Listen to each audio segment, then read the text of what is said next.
Қазір сені жіберемін, айқайлаушы болмақ па?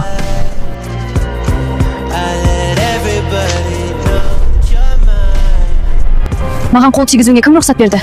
Мені тістеуіңе кім рұқсат берді? Айқайлау сені ұстап бермегеніне рахмет айт. Ит секілді тістемегенде алғысымды адам секілді еститін едім. Сонда сен еттегің келіп тұр ма, ұрлықша? Сен қазір мені ұры дедің бе? Иә, ұрлықшы екенің анық, болмаса неге қашып жүрсің? Бұл саған қатысты емес. Ол жер тағы бір қарайық, оны табуымыз керек. Бұл жерде жоқ.